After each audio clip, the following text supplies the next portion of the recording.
فوالا لي زامي، صحة فطوركم، تقبل الله منا ومنكم.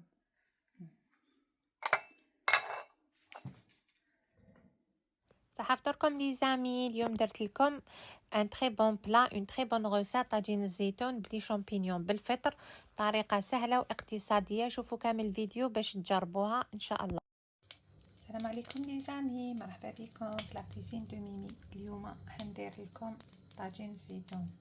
راني درت هنا الزيتون يغلي، من بعد ندير لكم درت بصله هكا قطعتها صغيره مع السمن وقلات تري بيان. من بعد نزيد الزيتون ولي شامبينيون. شوفوا بعد ما تقلى البصل ديالي دوكا نزيد له الزيتون، نزيد لهم الزيتون غليته ديجا دو فوا.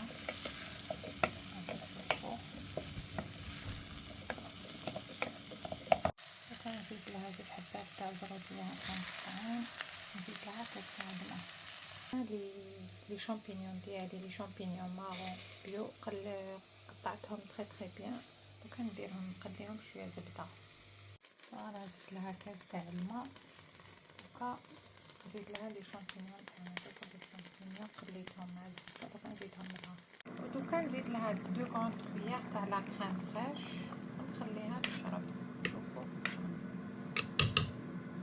شوفوا هاي ديك لاصوص تاع لي شامبينيون تاع طاجين الزيتون يبقوا لي شامبينيون. سا شونج، تجي بزاف بنينه، جربوها، طريقه سهله وتجي بزاف بنينه. لي بوم دو تير دوكا نقليهم هكا جويه اكومباني افيك لي فريت، نديرهم فريت في ميزون.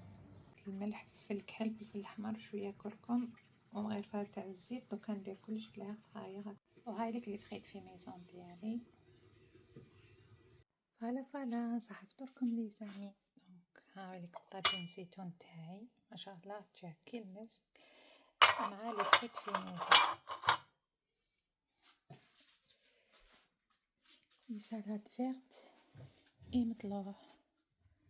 فوالا صحة فطوركم، تقبل الله منا ومنكم. وانا درت المطلوع جا هايل ما شاء الله، وطاجين الزيتون هذايا جا بزاف بنين. فوالا نشوفوا الطاجين الزيتون تاعي ما شاء الله كيفاش جا هايل افيك لي فريت اي المطلوع. صحة فطوركم.